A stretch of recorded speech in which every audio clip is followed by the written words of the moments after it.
할렐루야! 우리 자원분들에게 이렇게 인사하도록 하겠습니다. 주님의 이름으로 축복하고 사랑합니다. 네, 한 번 더 이렇게 인사할까요? 주님이 붙드시고 지켜주십니다. 네, 오늘 성경 말씀을 읽기 전에 여러분들에게 한번 이렇게 좀 제안하고 싶은데, 제가 20년 전에 청년을 담당할 때 우리 청년부 아이들과 함께 항상 성경을 공독할 때는 느헤미야 8장에 에스라 학자가, 에스라 목사님이 수문학 광장에서 온 이스라엘과 같이 모여서, 이스라엘 백성과 모여서 하나님 말씀 낭독하고 배울 때 이렇게 했어요. 그렇게 앉아있지 않고 항상 말씀을 읽을 때는 항상 읽었어요. 그래서 우리 성도님도 우리가 이제 말씀을 읽을 때 구약으로 돌아가고 회개하자는 얘기가 아니라 우리가 존중의 의미를 담아서 이 말씀을 읽을 때는 우리 다 같이 불편하신 분은 앉으셔도 돼요. 상관없어요. 뭐라 하시는 분도 없으니까 우리가 말씀을 읽을 때는 우리 주님을 존중하는 그런 마음으로 이 수문학 광장에서 이스라엘 백성들이 새벽 6시부터 12시까지, 그러니까 6시간 정도 그렇게 계속 서서 에스라 목사님의 말씀을 듣고 아멘 그리고 그랬거든요. 오늘 우리 하나님 말씀 읽을 때 한번 좀 어렵고 좀 처음 해본 거라서 좀 힘들 수도 있는데, 우리 한번 여호수아 20장 오늘 말씀이거든요. 여호수아 20장 오늘 말씀을 읽으면서 다 같이 한번 일어섰으면 좋겠습니다. 일어서서 우리 매번 말씀을 읽을 때는 좀 일어서서 한 줄 한 줄씩 교독했으면 좋겠습니다. 불편하시면 앉아도 돼요. 괜찮습니다. 좀 몸이 불편하고 좀 안 좋고 다리가 좀 불편하신 분들은 앉으셔서 읽으셔도 됩니다. 여호수아 20장 1절에서 9절인데요. 이 교독하도록 하겠습니다. 야훼께서 여호수아에게 말씀하여 이르시되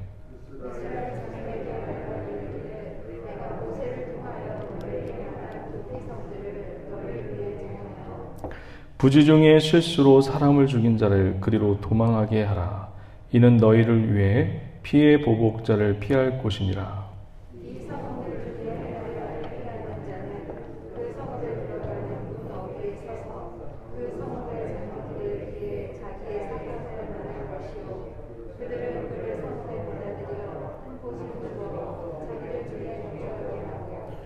피의 보복자가 그의 뒤를 따라온다 할지라도 그들은 살인자를 그의 손에 내주지 말지니 이는 본래 미워함이 없이 부지 중에 그의 이웃을 죽였습니다.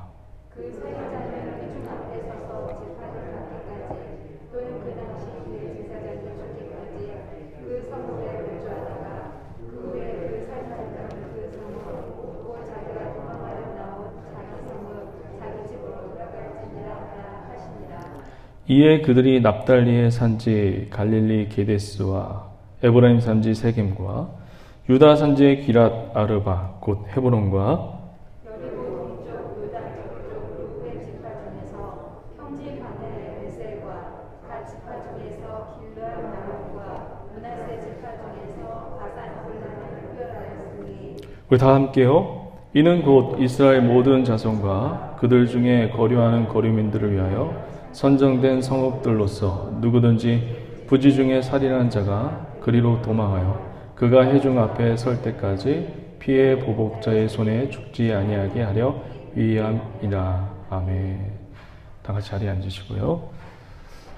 지금 여호수아 지금 계속 우리가 보고 있는데 땅을 지금 분배하고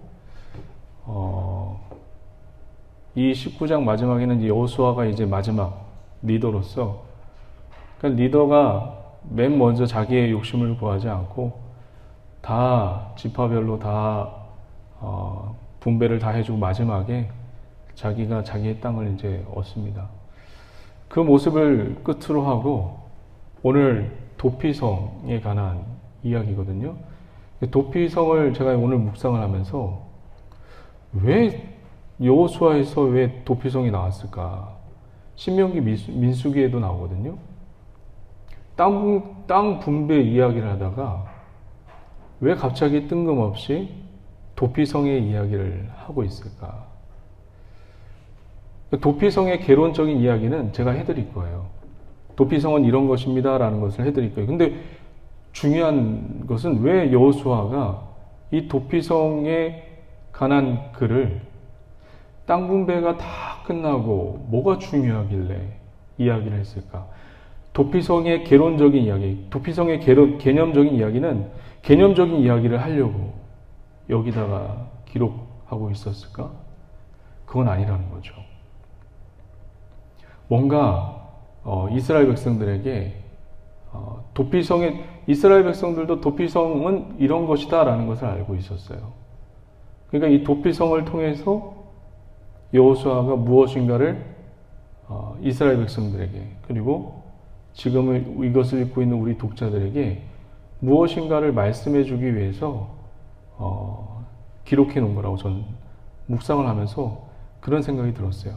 단순히 도피성은 이런 것이야 라고 그런 건 다 알고 있죠. 자, 우리 한번 볼까요? 도피성에 대해서. 도피성의 개론적인 것을 한번 살펴보도록 할게요. 도피성은 이스라엘 백성이 요단 강을 건너서 가나안 땅을 다 점령하죠. 가나안 땅을 점령하고 나서 이 요단강을 중심으로 가나안 땅의 세 군데 그리고 이스라엘 백성이 가나안 땅을 점령하기 전에 가나안 동편에도 루벤과 므낫세 지파가 그리고 갓 지파가 거기서 살겠다고 요단 동편에도 땅을 점령했었죠. 그래서 이 요단강을 중심으로 해서 가나안 땅에 도피성 3개 그리고 이 요단강 동편에 도피성 3개를 마련해 놓습니다. 도피성이 도대체 뭘까요? 도피성. 여러분, 살인한 자는 사람을 죽인 자는 그냥 그 즉시 즉결 처분을 당합니다. 우리 한번 신명기 19장을 한번 볼까요? 신명기 19장.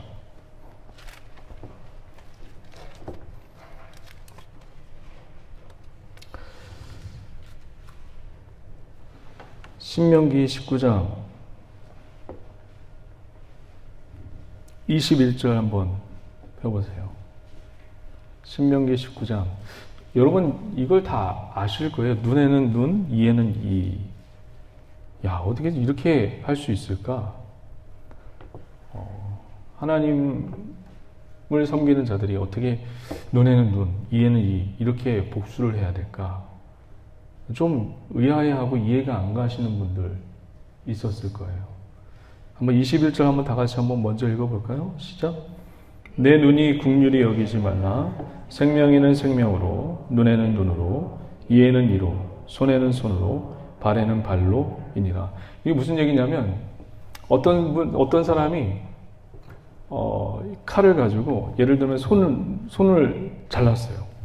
여기를 잘랐어요. 그러면 손이 없어졌어요. 이 팔이 없어졌어요.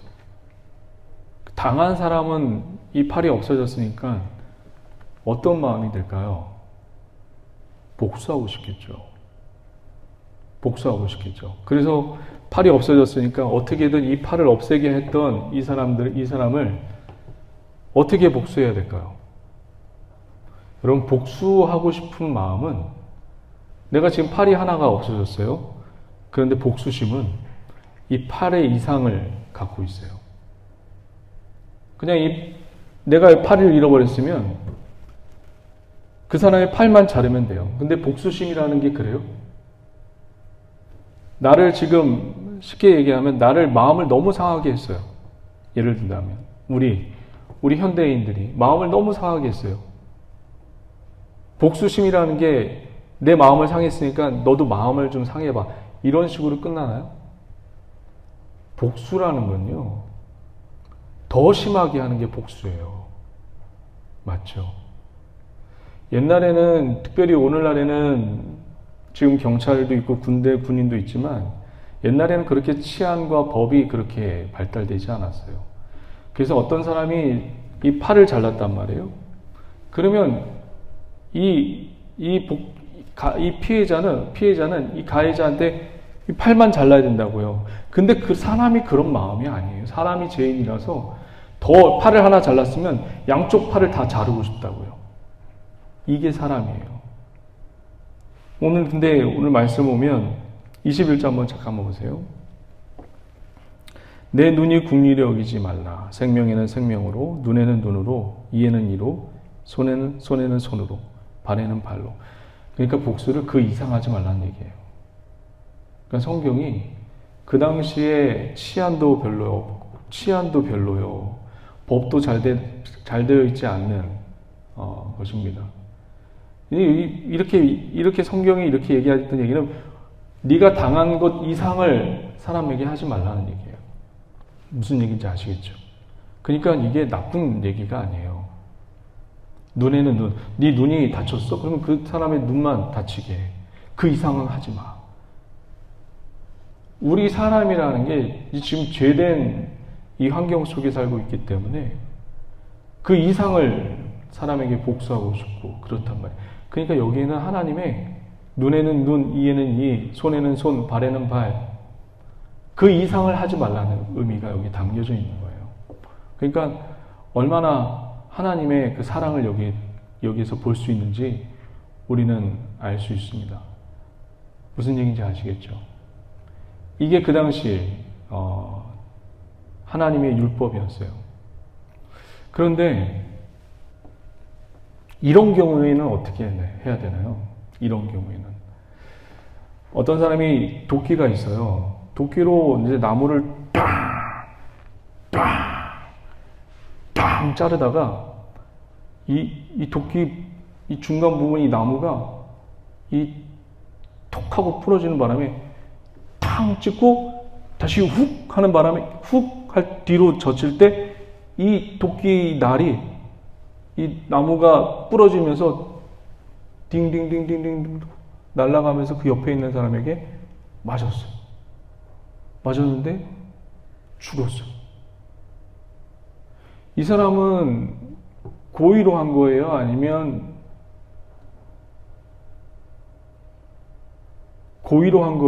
이거는 어떻게, 이걸 뭐라고 하죠? 가실치사라고 얘기를 하죠. 고의가 아니죠, 이 사람은.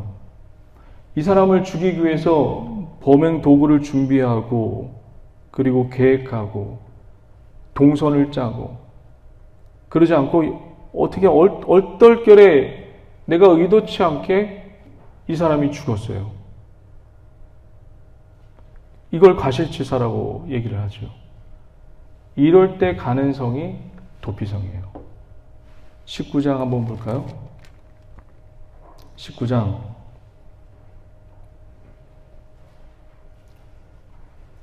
5절 한번 볼게요. 5절. 19장 5절. 우리 다 함께 한번 읽어봅니다. 시작. 가령 사람이 그 이웃과 함께 벌목하러 살림에 들어가서 손에 도끼를 들고 벌목하려고 찍을 때에 도끼가 자루에서 빠져 그의 이웃을 맞춰 그를 죽게 함과 같은 것이라. 이런 사람은 그 성읍 중에 하나로 도피하여 생명을 보존할 것이니라. 그러니까 고의가 아니라 과실해서 자기의 가실로 인해서 사람이 죽은 경우에는 도피성으로 가게 됩니다.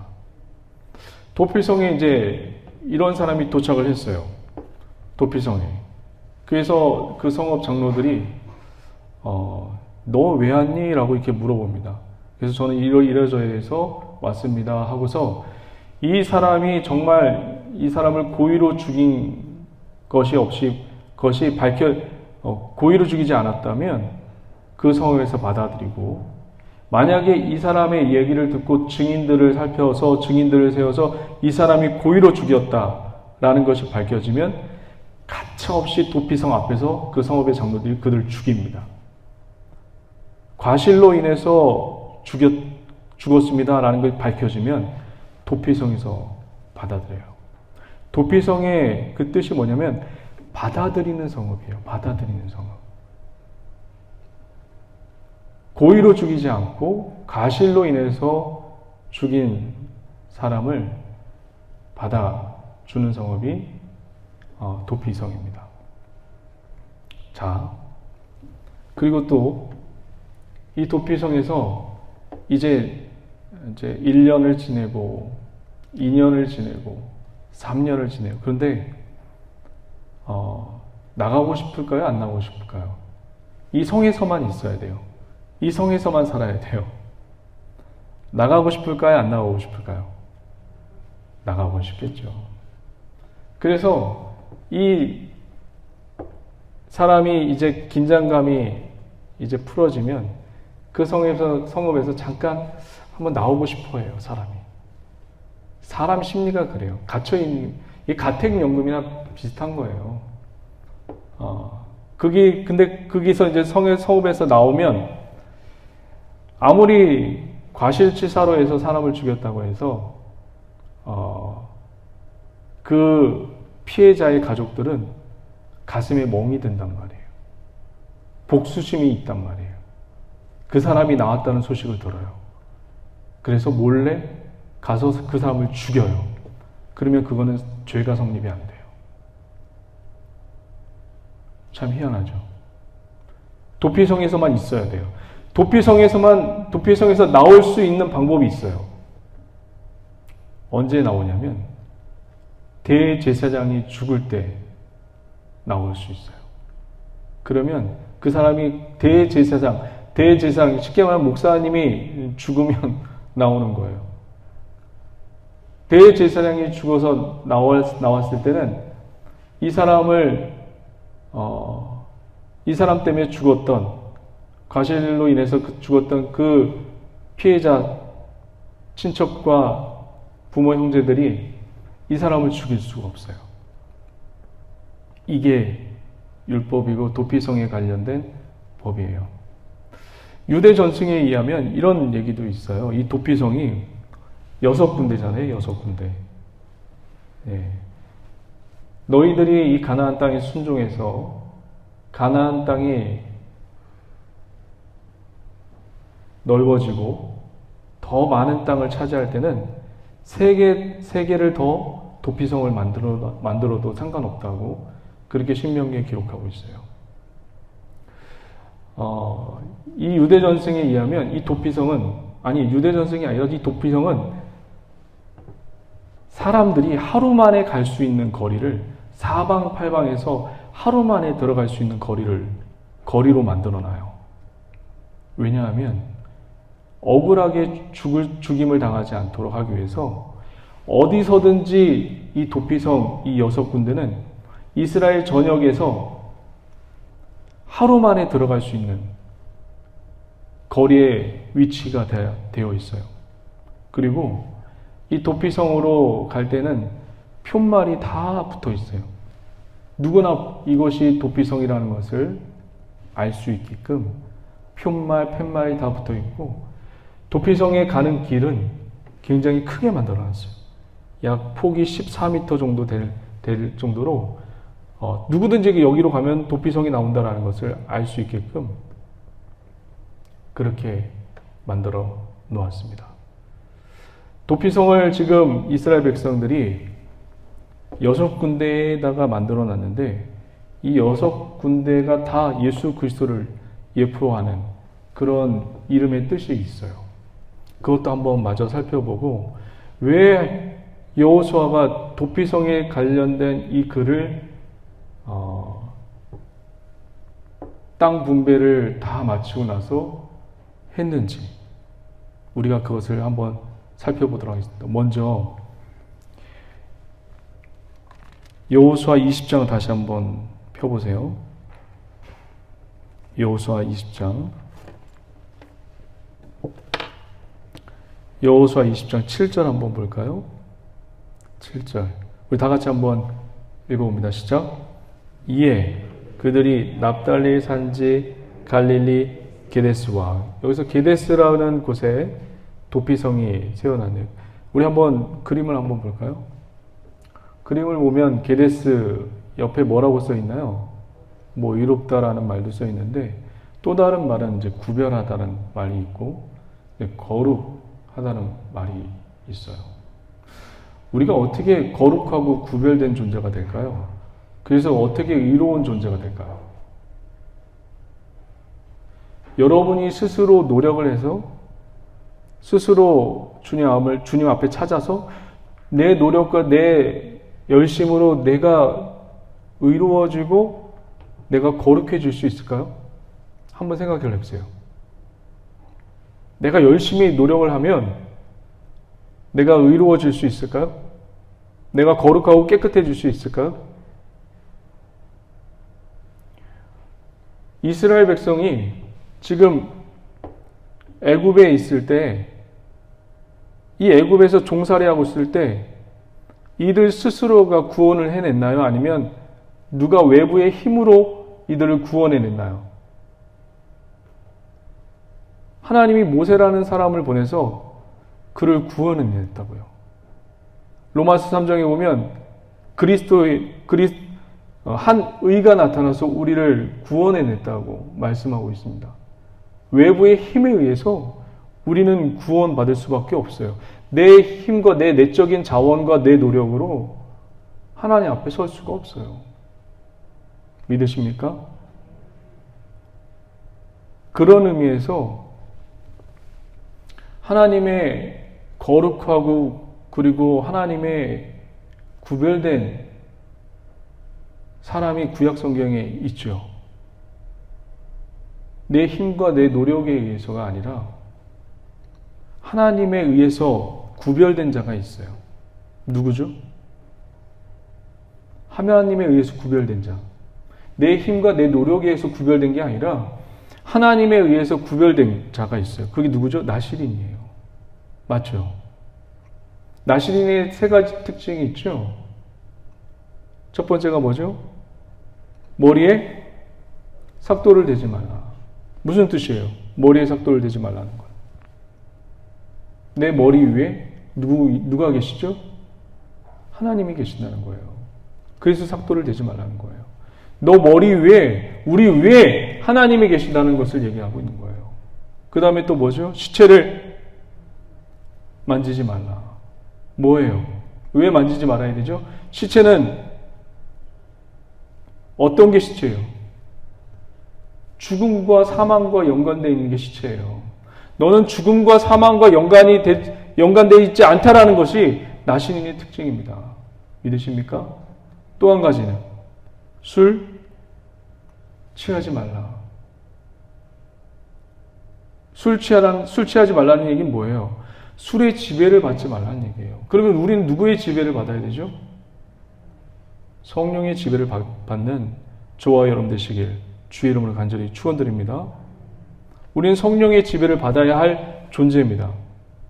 그런데 이렇게 이 나시린이 내 힘으로, 내 능력으로, 내가 노력함으로 나시린이 되는 거예요? 아니면 하나님이 부어주시는 힘과 능력으로 나시린이 되는 거예요? 하나님이 부어주신 힘과 능력으로 우리는 거룩하게 되고 우리는 의롭게 되고 우리는 구별되는 존재가 되는 것을 믿으시길 주의 이름으로 간절히 축원드립니다. 게데스가 바로 그런 뜻이에요. 내 힘으로 거룩해질 수 없고 의로워질 수 없습니다. 오직 주의 능력과 권세로 우리는 거룩해지고 구별되어지는 존재요 의롭게 되는 존재인 것을 믿으시길 주의 이름으로 간절히 축원드립니다. 그래서 오늘도 기도하실 때 하나님 주의 은혜로 나를 거룩하게 하소서. 나 주의 은혜로 나를 의롭게 하소서. 주의 은혜로 나를 구별되게 하여 주시옵소서. 내 힘이 부족해요. 내 힘이 부족한 게 아니라 우리는 그럴 존재가 안 돼요. 오직 주의 은혜로 우리가 거룩하고 구별되는 그런 존재가 되기를 주의 이름으로 간절히 축원드립니다. 또 한번 볼까요? 게데스와 에브라임 산지의 세겜과 유다 산지의 기랏 아르바 곧 헤르본이라. 자, 세겜은 어떤 뜻일까요? 어깨란 뭐라고 써 있나요, 지금? 어깨라고 써 있지요. 어깨 하면 생각나는 구절 뭘까요? 우리 마태복음 11장 한번 잠깐 볼까요? 11장 한번 펴보세요. 굉장히 중요합니다. 마태복음 11장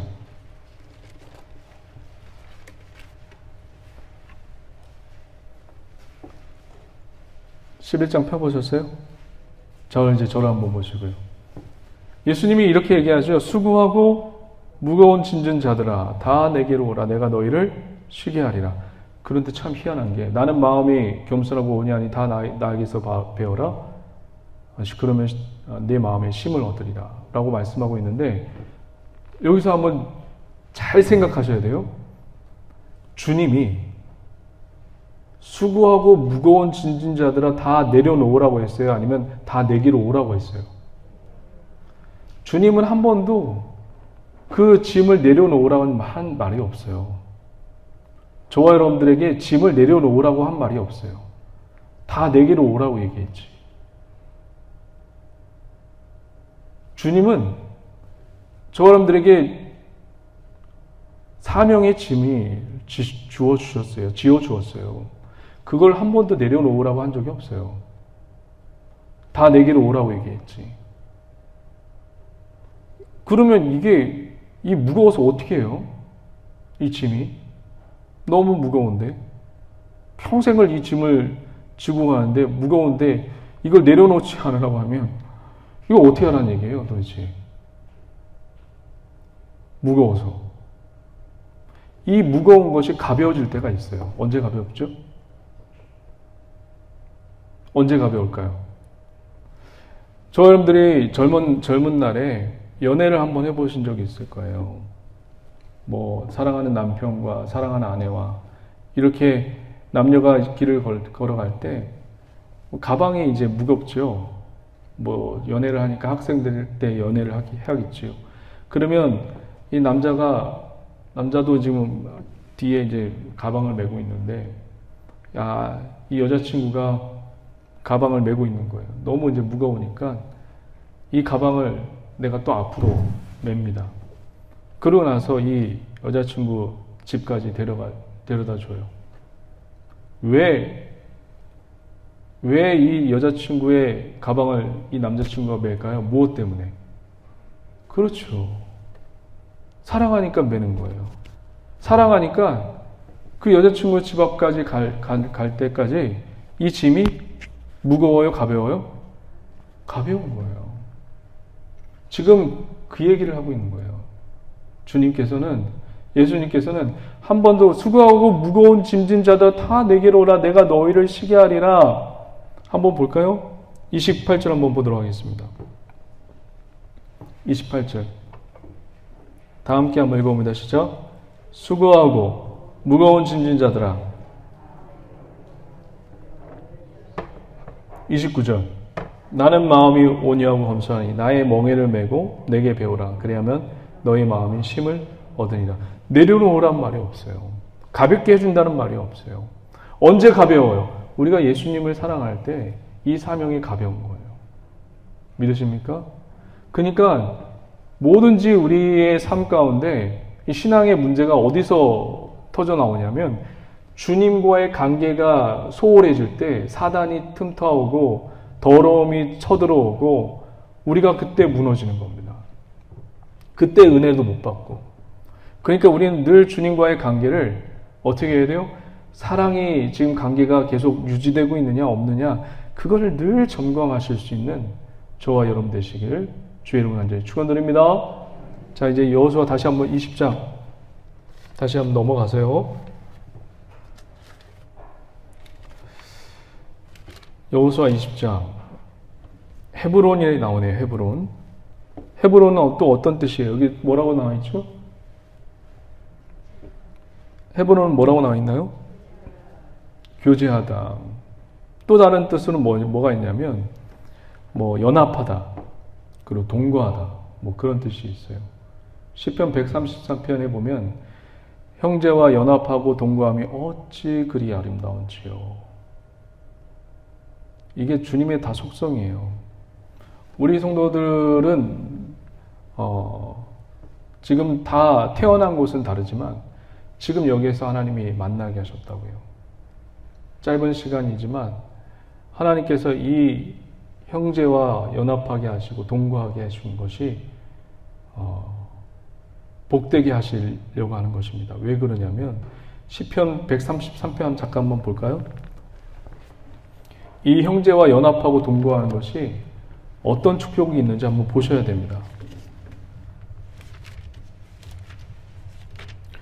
그래서 저와 여러분들이 평화의 도구가 되시길 바랍니다.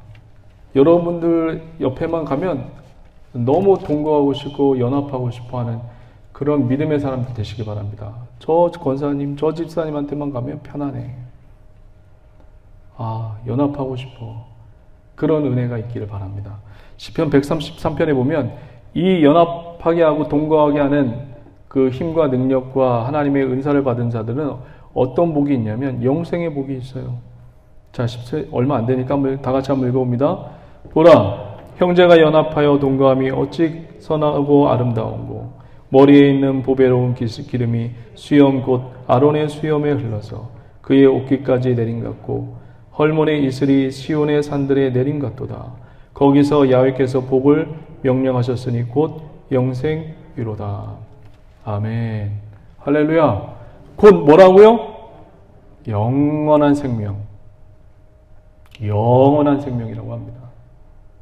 그런 은혜를, 여러분들이 그런 은사를 잘 활용해서 영원한 생명을 누릴 수 있는 귀하고 복된 믿음의 자녀 되시길 주의 이름으로 간절히 축원드립니다.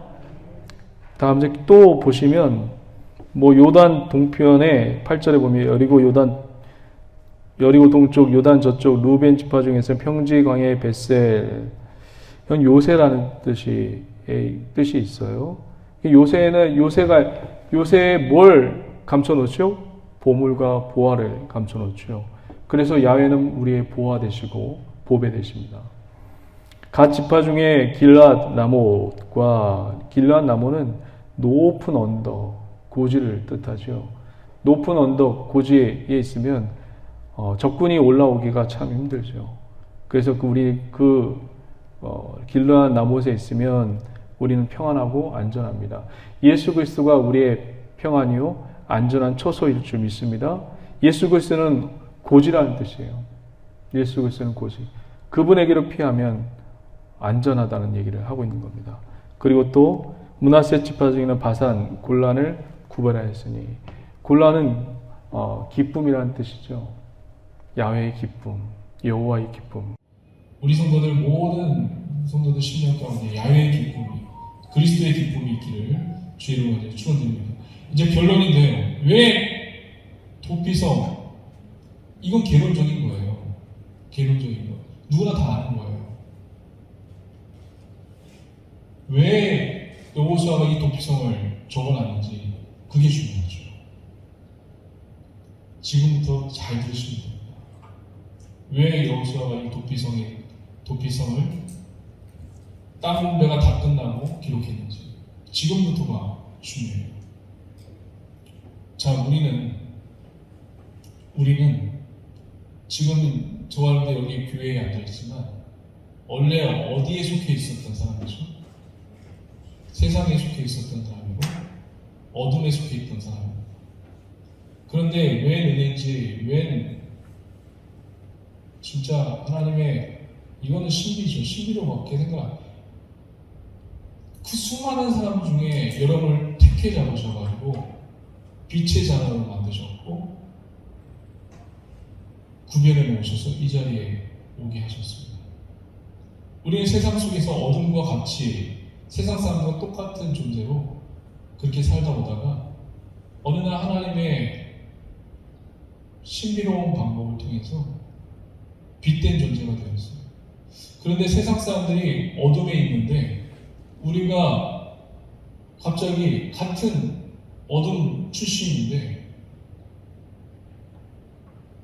갑자기 이 사람이 빛이 된 거예요.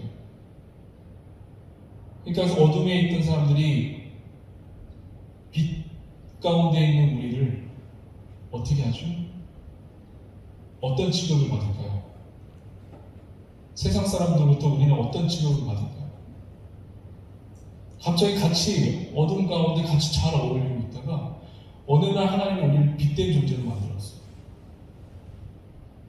세상 속에서 우리는 지금 빛된 존재로 있어요. 그래서 세상 사람들이 갑자기 우리의 빛된 존재를 보고 무슨 취급을 할까요? 우리랑 다르니까 어떤 취급을 하죠? 세상으로부터 우리는 죄인된 취급을 받아요. 그리고 누명을 씌워요. 세상과 다르니까. 그래서 우리는 이 세상에 있지 못하고 도망갈 수밖에 없어요. 그 도망가는 게 어디죠? 도피성으로 도망가는 거예요. 그런데 우리가 예수를 믿고 이 세상과 다르게 살았는데 근본이 본질이 어둠이라서 하나님을 믿으면서도 우리는 어떻게 생활하죠? 중간중간에 세상이 좋아, 돈이 좋고 명예가 좋고 세상에 옛날에 했던 그런 죄악된 것들이 너무너무 좋은 거예요. 그러다가 도피성으로 빠져나가요. 그래서 그 살인자들에게 우리가 죽임을 당합니다.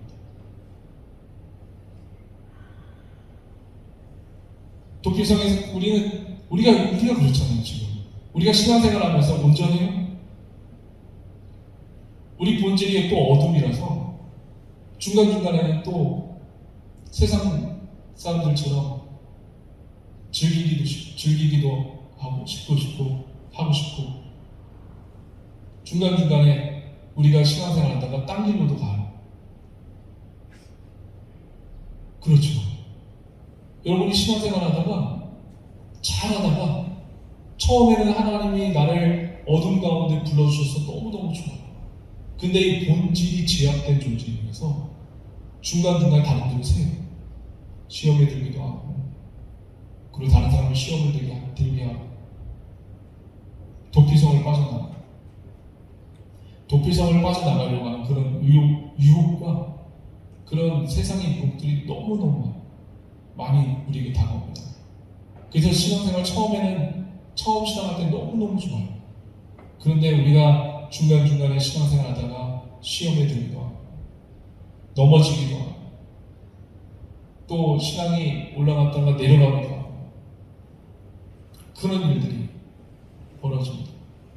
그런데 어느 날 대제사장이신 예수 그리스도가 죽었다는 소리를 듣게 됩니다.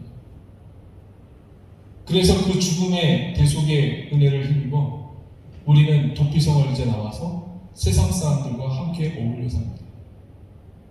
무슨 얘기를 하는 걸까요? 이제 대제사장이신 예수 그리스도가 대제사장은 예수 그리스도를 예표해요. 그분이 죽으심으로 우리는 도피성에서 이제 나와서 세상 사람들과 어둠과 함께 이제 어울려 삽니다. 예전에는 대제사장이신 예수 그리스도가 죽기 전에는 세상에 나가서 힘도 발휘하지 못하고 능력도 발휘하지 못했는데 이제 그분이 죽고 나서 세상에 와서는 그 죽음의 능력과 권세로 이 세상 속에서 지금 살고 있는 거예요. 믿으십니까? 이해가 되세요? 도피성의 의미가 조금 이해가 되세요?